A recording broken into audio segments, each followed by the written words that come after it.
If your father came home from Europe in 1945, there were things he never told you. Maybe he mentioned the cold. Maybe he mentioned a friend who did not come back. Maybe, on some evening long after the war, when he thought you were not listening, he said something small and quiet to your mother in the kitchen, and then he never spoke of it again. But there is something else he may never have known, something the Germans said about him, and about the men he fought beside when they believed no one in the world was listening. At a secret American intelligence center on the Potomac River, officers questioned high-value German captives. In an English country house north of London, British listeners hid microphones inside the walls, inside light fittings, inside plant pots, and even inside a billiard table where German generals played after dinner. The prisoners did not speak with one voice, but when their conversations are read beside battlefield reports, interrogations, letters, and post-war testimony, several recurring realities begin to emerge. Among them were American firepower, Allied control of the sky, and the industrial system that sustained them both. In November of 2001, a German historian named Sönke Neitzel walked into a British archive to research the U-boat war. What he found instead were roughly 150,000 pages of secretly recorded conversations preserved in archives in London and Washington. On those pages were the voices of German soldiers speaking as they never expected to be heard. And what they revealed reshapes the story your father was part of, but perhaps never fully understood. This is what the evidence shows. And after 80 years, it is time you knew. Imagine, for a moment, one of the German prisoners whose voices survive only in fragments. A sergeant of the Wehrmacht walking out of a Belgian forest in the winter of 1944, hands raised above his head, his uniform blackened, his helmet lost, his rifle gone. Behind him, the ruins of a company that no longer exists. Craters in every direction. Burned vehicles still smoking in the gray light. He is not one man. He is a composite drawn from many accounts, because in those months, in that place, thousands of German soldiers walked out of forests just like this one, into the hands of young Americans they had been taught to despise. And in the days and weeks that followed, some of them, particularly the officers and specialists whose knowledge mattered, would be shipped across the Atlantic. A few of the most valuable would be taken to a place along a slow-moving river in Virginia. A place where listening devices had been concealed inside the prisoners' quarters, while German-speaking monitors listened from rooms beyond the walls. They would speak, and some of the most revealing conversations would be overheard by men listening beyond the walls. To understand what these men were saying, and why it mattered, we must travel backward. To a time when the German army was still the most feared military machine on earth. To a time when the very idea of Americans defeating them would have seemed to most German officers almost laughable. The Wehrmacht had earned a formidable reputation through rapid operational victories between 1939 and 1941. In September of 1939, German forces conquered Poland in just 5 weeks. In the spring of 1940, they swept through Denmark, Norway, the Netherlands, Belgium, and finally France. Paris, the capital of one of the greatest military powers in Europe, fell in 6 weeks. British forces were driven into the sea at Dunkirk. Panzer divisions had rewritten what tanks could do, and then came Barbarossa. In June of 1941, over 3 million German soldiers crossed the Soviet border in the largest military operation in human history. In the opening months, they encircled entire Soviet armies. They took hundreds of thousands of prisoners at Minsk, at Smolensk, at Kiev. By late 1941, German spearheads had reached the outskirts of Moscow. These were the men who, in December of 1941, learned that America had entered the war. Many German officers underestimated the United States, an attitude encouraged by years of Nazi propaganda. Joseph Goebbels, the Reich Minister of Propaganda, painted America as a nation of jazz musicians and Hollywood actors, a society corrupted by racial mixing, weakened by luxury, incapable of the sacrifices that real war demanded. Reichsmarschall Hermann Göring, the 51-year-old commander of the Luftwaffe, according to post-war accounts, put it more crudely. Americans, he reportedly sneered, only knew how to make razor blades. That line, whatever its exact origin, captured what much of the Nazi leadership believed. Americans were shopkeepers, assembly line workers, farmers, untested, nothing like the disciplined warriors of the Reich. And in February of 1943, this belief seemed to be confirmed. On February 14, 1943, the Axis offensive began around Sidi Bou Zid in Tunisia. 5 days later, the fighting reached a narrow gap in the Atlas Mountains called Kasserine Pass. There, veteran German and Italian formations struck American troops still learning how to fight a modern mechanized war. It was a hard lesson. American units broke in places. Tanks were abandoned. Communications failed. Over 6,000 American soldiers were killed, wounded, or captured. General Omar Bradley, sent later to survey the aftermath, saw something he would never forget. Local nomads had come down from the hills, stripping the American dead of boots and jackets. The bodies of young men from Iowa and Texas and Ohio lay half naked in the desert sand, but Kasserine did not end with an endless American retreat. By February 22, stronger Allied resistance and mounting operational problems forced the German commander, Feldmarschall Erwin Rommel, 51 years old, the man the British had nicknamed the Desert Fox, to withdraw. The Americans had bled. They had also learned. In the beer halls of Munich, in the officers' clubs of Berlin, Kasserine confirmed what many wanted to believe. The Americans were amateurs. The war in the West would be quick. But Rommel, the man who had won the opening rounds, was already beginning to see something the others did not. He was watching the sky. Rommel had already learned the lesson months earlier when he faced the British at Alam Halfa in the summer of 1942. Writing after that battle in what became known as the Rommel Papers, he made a statement that would haunt German commanders for the rest of the war. Anyone who has to fight, even with the most modern weapons, against an enemy in complete command of the air, he wrote, fights like a savage against modern European troops, under the same handicaps and with the same chances of success. This was not defeatism. This was the clinical observation of one of Germany's most brilliant tactical minds, a man who had outmaneuvered entire British armies in the desert. This man was saying that air power had changed the nature of war itself. Rommel later recalled an exchange with Göring on precisely this point. When Rommel reported that British fighter bombers had struck his tanks with 40mm shells, Göring dismissed the claim. Americans, Göring said, only knew how to make razor blades. Rommel's answer survived because it was so simple.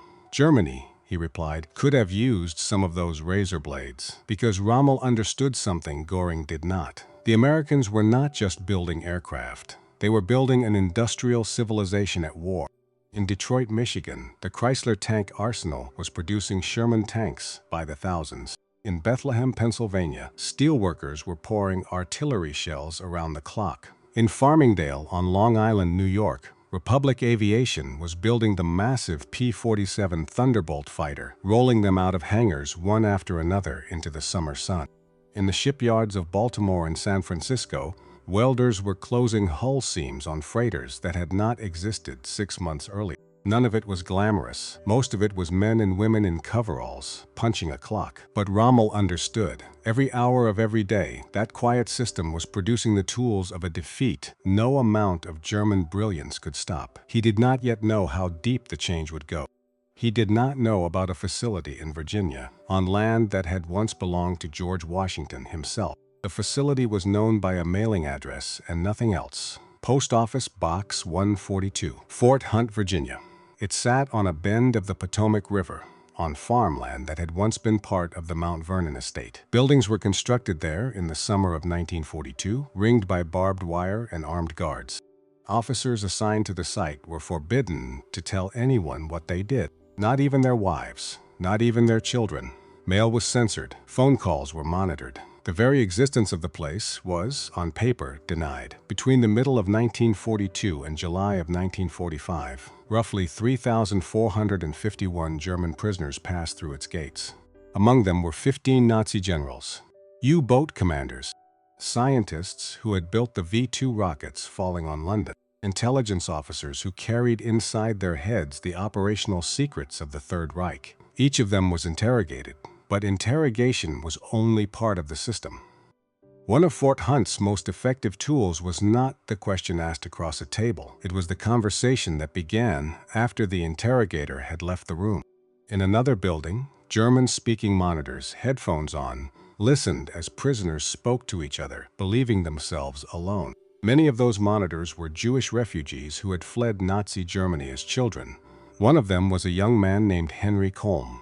He had been born in Vienna. Members of his family had been swept up into the machinery of the Holocaust. He had been granted emergency American citizenship, put into an American uniform, and assigned to Fort Hunt. There, he sat across chessboards from Nazi generals. He played ping-pong with U-boat officers. He offered coffee and cigarettes. He asked questions in perfect German, in a calm and friendly voice, and he listened. Decades later, at a reunion of Fort Hunt veterans, Colm would describe the philosophy behind their work.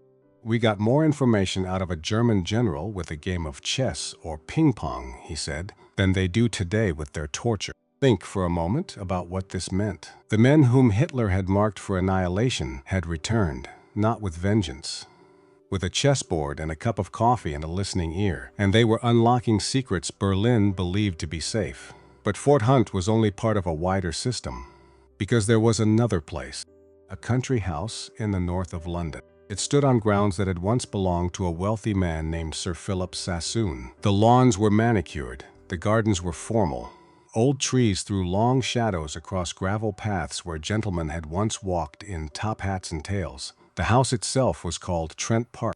In the summer of 1942, the British government made it into something no German officer could have imagined. They made it into a prison for generals, 59 of them over the course of the war, and dozens more senior officers alongside them, men who had commanded Panzer divisions in Russia, men who had held cities in France. Now they lived in what looked, to anyone glancing through the windows, like a slightly shabby gentleman's club.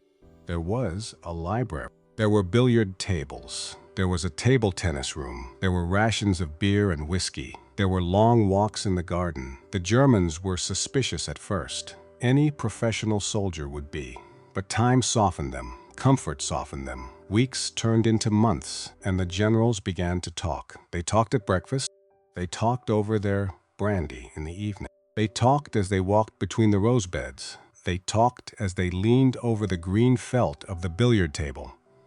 Secret listeners monitored the rooms during their shifts and recorded selected passages whenever the conversations appeared to contain useful intelligence.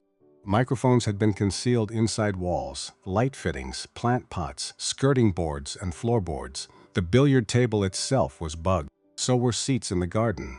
The technology of the time allowed only a few minutes of recording at a stretch, so the listeners had to choose which passages mattered. But thousands of conversations were preserved. There is one moment preserved in the transcripts that captures the entire operation. A German prisoner turned to his companion and observed, with the calm certainty of an experienced officer, that the British were far too stupid to bother recording their conversation. He was, at that moment, being recorded. After serving their wartime intelligence purpose, many of the transcripts disappeared into classified archives and remained little known to the public, and even to many historians, for decades. Then, in November of 2001, Sönke Neitzel walked into a British archive to research the U-boat war. He was in his early 30s. He was looking for something quite specific. He found something else. Roughly 150,000 pages of secretly recorded conversations. Neitzel began to read, and a pattern began to emerge. When these recordings are read alongside battlefield reports, interrogations, memoirs, and post-war testimony, several themes return again and again in the way Germans described the war in the West.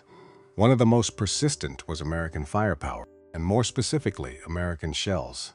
There was a phrase American artillery officers used, a technical term, dry as a page from a manual. They called it time on target. The idea was simple in principle and difficult in practice. Multiple batteries of guns, spread out across many miles of countryside, would fire at the same target.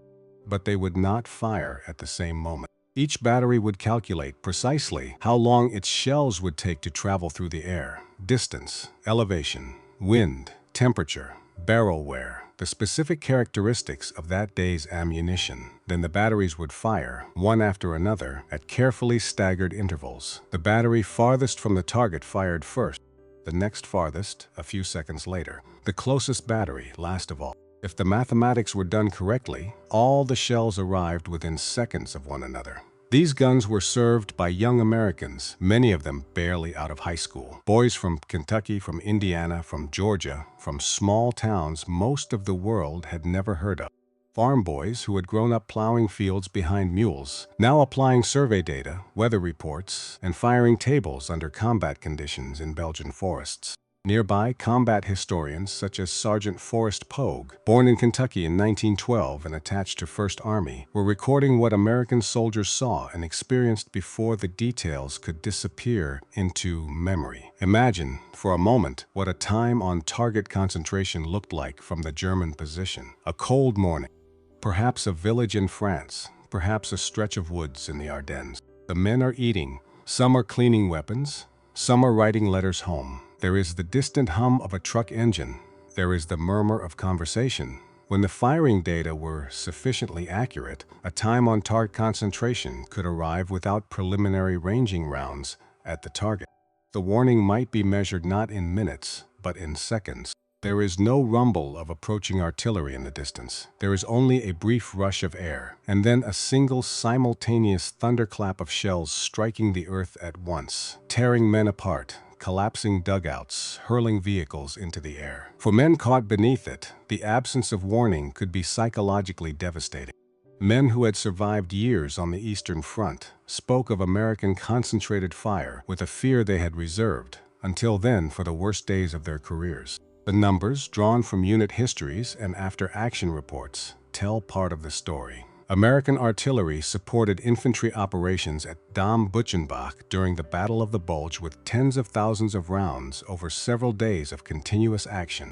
In March of 1945, the American Ninth Army's crossing of the Rhine opened with a bombardment measured not in shells but in tons. Around St. Lo in the summer of 1944, American concentrations against Hill 192 were poured onto German positions night after night, dug in among the hedgerows. Those who survived such concentrations had every reason to remember them, but the shells were only half of it. Well, because the physical destruction was inseparable from the way that destruction was summoned. The radio itself was not a weapon. But American communications linked forward observers to fire direction centers and batteries beyond the horizon.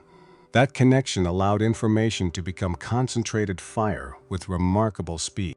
American forces made extensive use of tactical FM radio at the small unit level and combined it with fire direction centers that could shift concentrations quickly between targets. It was one of the tactical advantages that German commanders repeatedly struggled to answer. A forward observer needed training. He needed a reliable position, accurate coordinates, and a functioning radio net. He often had to move to ground where he could actually see the German positions. But once those pieces connected, one observer could bring the weight of guns miles away onto a target he could see.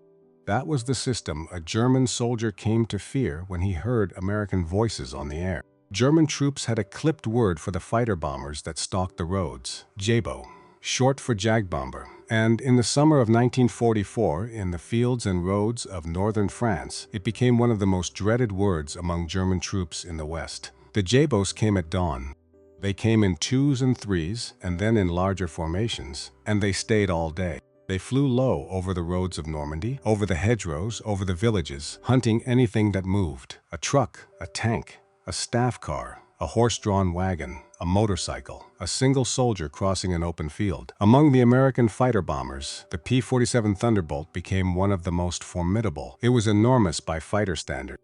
A combat-loaded P-47D weighed roughly 6 tons, and its maximum weight could exceed 17,000 pounds, close to 8 tons. Its 2,000 horsepower engine at the nose made it look, from certain angles, almost improbable as a fighter. But its 850 caliber machine guns and its ability to absorb tremendous punishment made it a devastating ground attack aircraft. It carried bombs, it carried rockets, and when it dove on a column of German trucks on a French country road, the results were catastrophic. Allied air superiority made daylight movement increasingly dangerous, forcing many German convoys and major troop movements into darkness, bad weather, or heavy concealment. On the 10th of June, 1944, just 4 days after the Allied landings at Normandy, Erwin Rommel sat down and wrote a letter to his wife Lucy. He was 52 years old.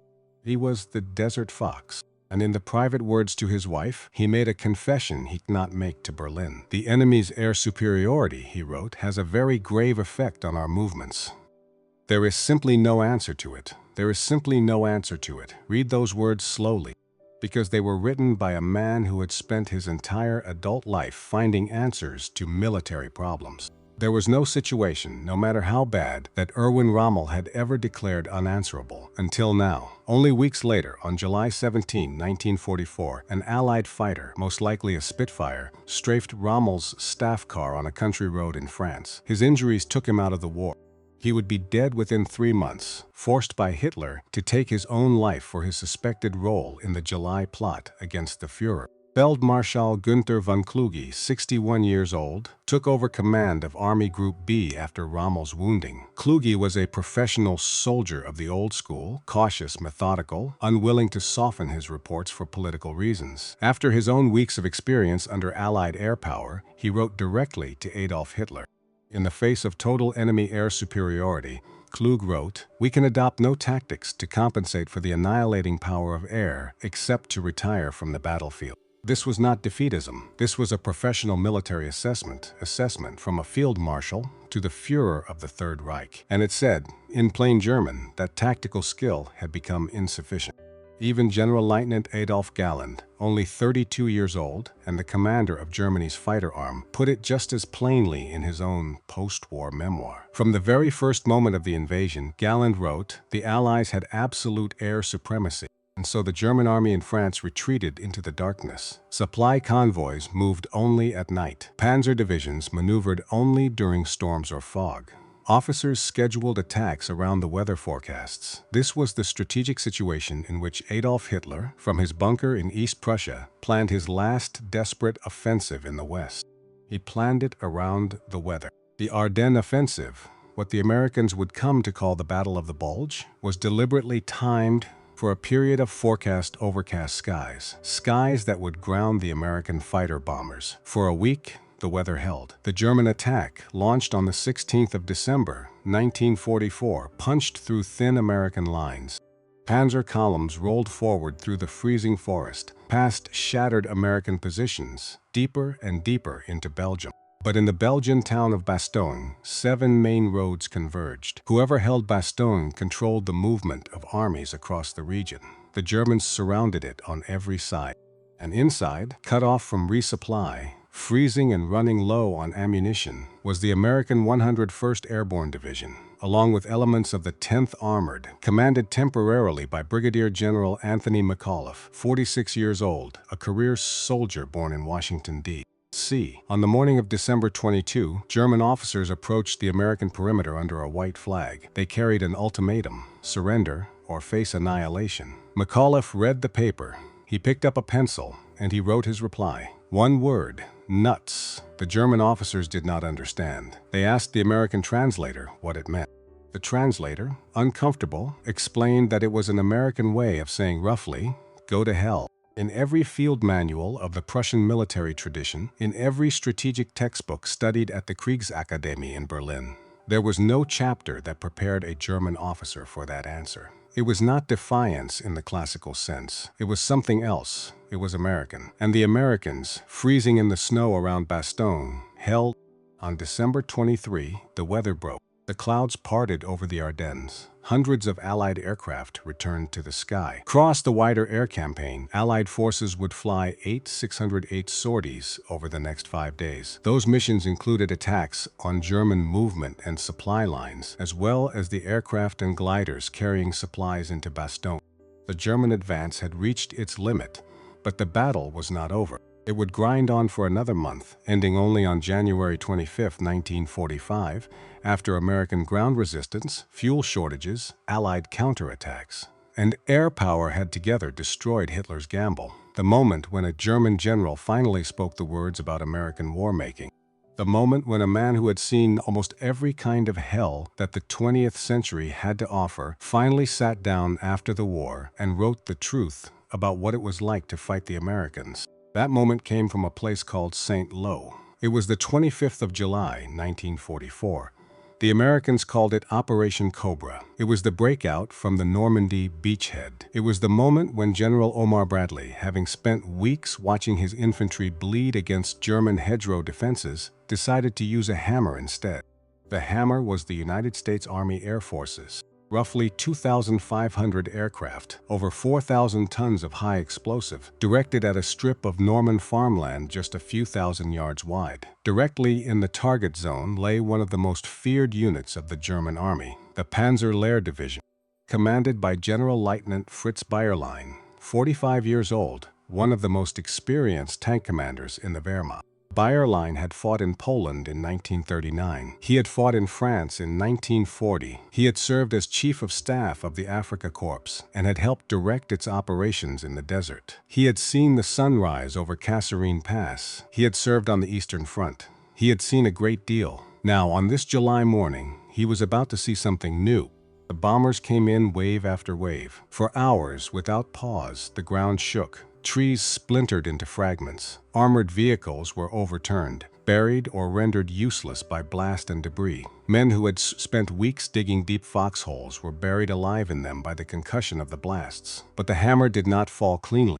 Some bombs fell short onto American positions. 111 Americans were killed, including Lieutenant General Leslie McNair, one of the highest-ranking American officers to die in the European theater. Nearly 500 more were wounded. The weapon that shattered the German line had also struck the men it was meant to protect.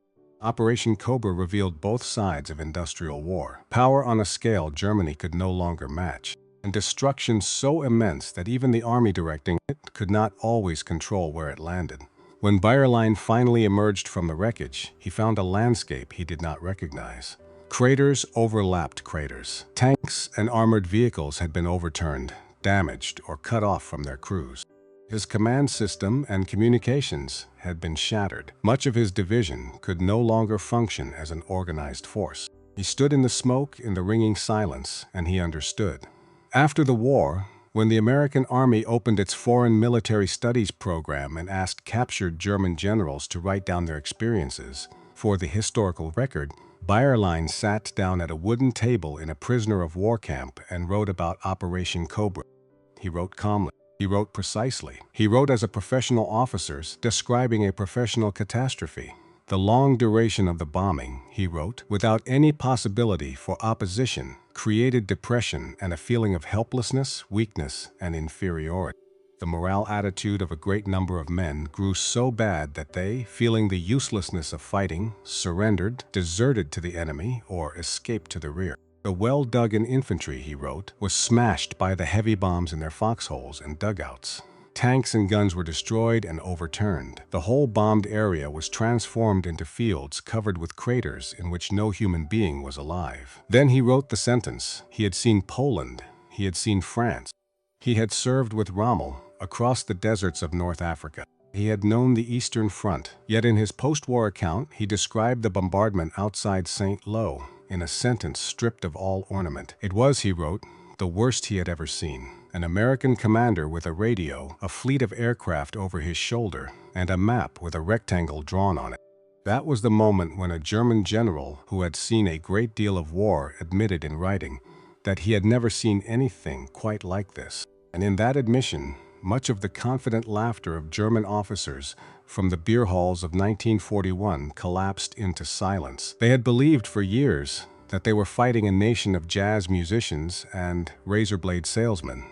They were not. They were fighting a nation that could darken the sky, and they had not yet seen what was still to come. A shell with a small radio inside it. By the winter of 1944, the American arsenal held another development, one that had been understudied for years, involving multiple allied nations. British and German scientists had also explored the concept, but it was the United States that solved the extraordinary engineering problem of making a radio circuit small enough, tough enough, and cheap enough to fit inside an artillery shell, survive being fired from a gun barrel, and be produced in the hundreds of thousands. They called it the VT fuse. VT for variable time. Patton called it something simpler, the funny fuse. Inside the tip was a tiny radio circuit. It transmitted a signal and reacted to the energy reflected from the surface below. Depending on the shell, the trajectory, and the target, it could trigger an airburst tens of feet above the ground, high enough to drive fragments downward into trenches and foxholes. For years, the German soldier had known one certain truth about surviving artillery. A well-dug foxhole offered substantial protection against fragments traveling outward from an impact burst. You dug a hole. You went into the hole. You made yourself small. And most of the time, if a shell did not land directly with you, you had a good chance to live. The VT fuse reduced that protection. By detonating above the position and driving fragments downward, it made the hole itself less of a shield. General George S. Patton, 59 years old, commander of the American Third Army, wrote to Major General Levin Campbell, the Chief of Army Ordnance. The new shell with the funny fuse, Patton wrote, was devastating. In one example he described, American gunners had caught a German battalion trying to cross the Sauer River. Patton reported, in his words, that a battalion concentration had killed, by actual count, 702. 702 Germans, by Patton's report, killed by shells that had exploded in the air above them. Somewhere in that same freezing December, in the forest north of the American lines, another German officer was learning that this war was over. His name was Oberst Friedrich August von der Heyde. He was 37 years old. He was one of the most decorated paratroop officers in the German army. He had jumped into Crete in 1941. He had fought in North Africa. He had fought in Normandy. And now, in the darkest days of December 1944, he had been given command of Germany's last airborne operation of the war. They called it Operation Stusser. The mission was to jump behind American lines during the opening hours of the Ardennes offensive, to seize a critical crossroads, to create chaos in the American rear. Von der Heyde was a professional. He had jumped into worse situations before. But when he saw the men assigned to him, his heart sank. They were not his paratroopers. His veterans were dead or captured or scattered across a dozen fronts. What he was given was a hodgepodge. Boys pulled from replacement pools, older men called back from garrison duty, soldiers who had never made a parachute jump in their lives. He protested. He was told the mission had to be done anyway because it was the last chance. Von der Heyde later recalled that the airborne mission had been given only a slim chance of success. The jump itself was a disaster. High winds scattered the transport planes. Inexperienced pilots dropped their paratroopers miles from the intended targets. Radios were lost on landing. Heavy weapons vanished into the snow. Instead of the hundreds of men he needed, von der Heyde found himself in the darkness of that Belgian forest with a fraction of that force. He could not seize the crossroads. He could not accomplish the mission. He could only watch from the shadows of the trees as endless American columns rolled past his position. Trucks, tanks, fuel tankers, ambulances, more trucks, all night, all day, all night again. And in the silence of that hiding place, Friedrich von der Heyde understood something. He understood the scale of what he was fighting. His men were freezing. Some had frostbite. He gathered what wounded he could, released his American prisoners so they could seek help for their injured comrades. And on Christmas Eve, near a small town called Monschau, he walked out of the forest and surrendered. He was 37 years old. He was a career officer. He was a devout Catholic who would later become a distinguished professor of law. And he had just walked away from the last airborne operation his country would ever launch. By the spring of 1945, all across the collapsing Third Reich, German soldiers were making a choice. It was based on a simple calculation of geography. To the east, the Red Army was coming.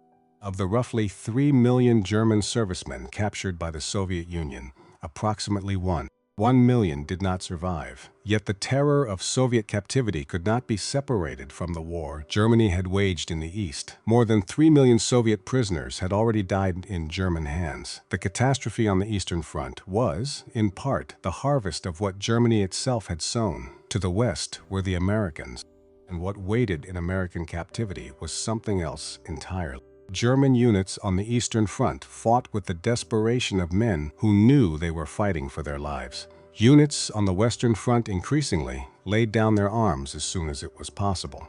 Whole divisions marched westward, retreating not to fight but to reach the American lines.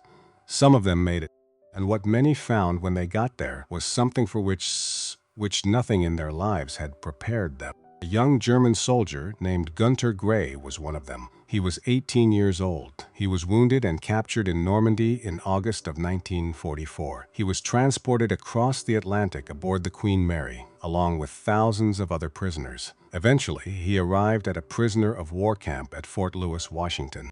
Decades later, as an old man of 91, Gray returned to Fort Lewis to say a single word: "Thank you."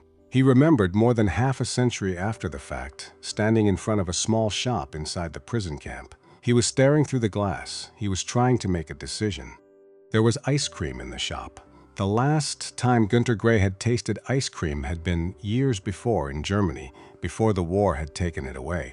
He was a young soldier of the Third Reich, and he had not had ice cream in longer than he could remember. And there was something else on the shelf, something he had never tasted in his entire life, something that had existed to him only as a word in propaganda leaflets that mocked American decadence.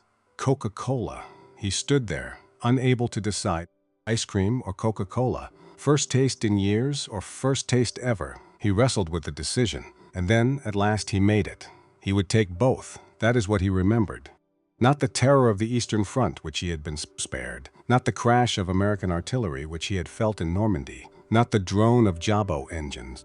He remembered standing in a small shop at Fort Lewis, Washington, trying to choose between an ice cream and a Coca-Cola, with an American clerk waiting patiently for him to make up his mind. Another prisoner, a man named Hans Waker, held at Fort Robinson in the plains of Nebraska, later recalled his own experience in language of simple gratitude.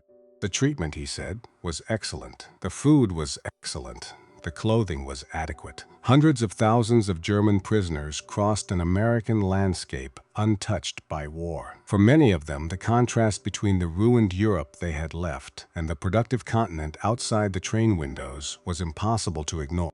The propaganda of a decade did not survive the view from the windows. But the most important thing the microphones caught in the country house at Trent Park and in the cottages at Fort Hunt was not what the Germans said about artillery.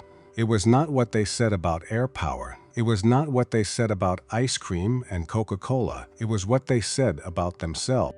In the autumn of 1944, a German general named Dietrich von Choltitz was among those recorded at Trent Park. He was 50 years old. He was the man Hitler had personally appointed as the military governor of Paris. He had received orders from the Führer that Paris was to be defended or ruined at any cost. Choltitz did not carry out that demand.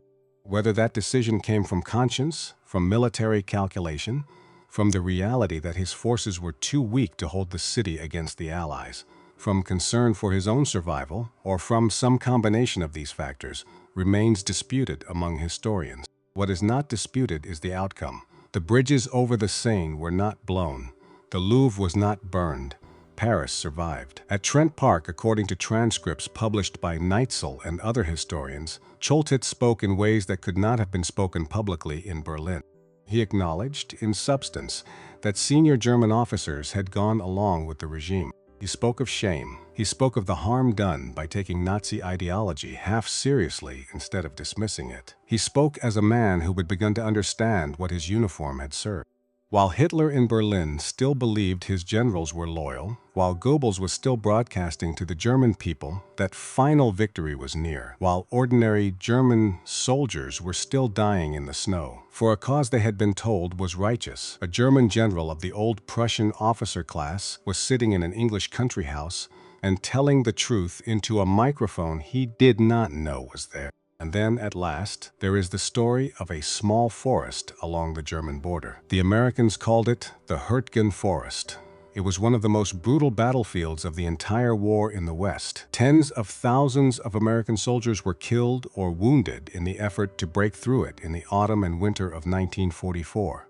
And thousands of Germans died alongside them. On the 12th of November 1944, a German officer named Lieutenant Friedrich Lengfeld was serving with the 275th Infantry Division. He was a young company commander. On that morning, from the German lines, he and his men heard a sound they could not ignore. An American soldier was screaming.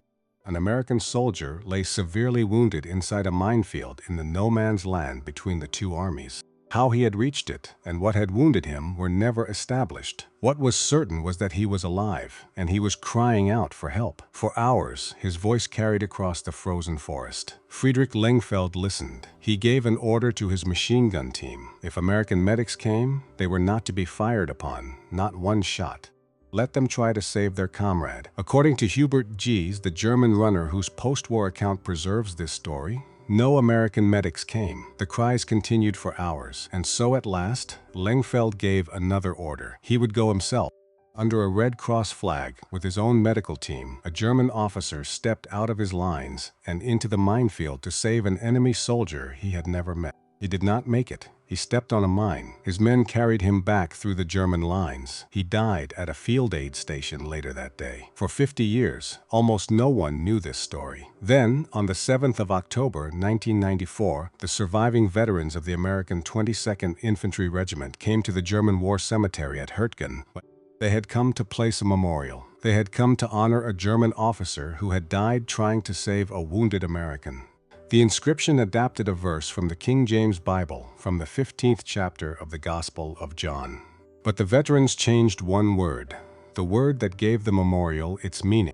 In the Bible, the verse ends, "for his friends." On the memorial at Hurtgen, it ends differently. "No man hath greater love than he who layeth down his life for his enemy." Friends became enemy. According to the regimental history of the American 22nd Infantry, it may be one of the only memorials of its kind placed by American veterans on German soil to honor the courage of a wartime opponent.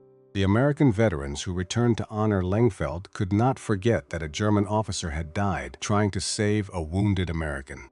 They came back 50 years later to say that this one German life mattered. There are hundreds of thousands of German soldiers whose names no one remembers.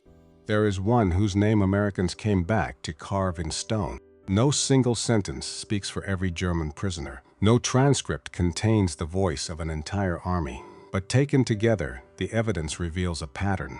German soldiers encountered American artillery that could concentrate without warning. Allied aircraft that increasingly controlled daylight, a logistical system capable of replacing what battle consumed. Factories in Detroit and Bethlehem and Farmingdale that never stopped. Pullman cars rolling across an untouched continent. Ice cream in a camp store at Fort Lewis. Supply dumps in Normandy on a scale that their own armies could no longer sustain. Some Germans admired it, some despised it, some still believed their soldiers were tactically superior. And in individual small unit engagements, they may sometimes have been right. But many understood the same brutal fact. Courage could not manufacture fuel. Courage could not move ammunition across an ocean. Courage could not clear the sky or answer guns firing from beyond the horizon. One interpretation of the American way of war is that its commanders frequently preferred the expenditure of ammunition, fuel, and machines to the avoidable expenditure of infantry lives. It was not a perfect approach. Operation Cobra showed how catastrophically that machine could misfire, killing the men it was meant to protect. But it was, in the end, an approach that a democratic army, made up of citizens in uniform, could sustain. The German sergeant we imagined at the beginning has no single name because he is not a single man. He is a composite built from fragments left by many prisoners, soldiers, and officers. But those fragments, taken together, tell us something. They tell us that the men who came home from Europe in 1945 to the small towns of Kentucky and Iowa and Alabama, to your father's kitchen or your grandfather's front porch, were not simply the individual heroes of memory. They were also the visible edge of a system so vast that even the men they had defeated struggled to describe it. A system built by welders in Baltimore, and by machinists in Detroit, and by farm women packing crates in Iowa, and by young men and women in coveralls at every hour of every day. They had expected to fight American men. What shocked them was the system standing behind those men. And now, at last, you know.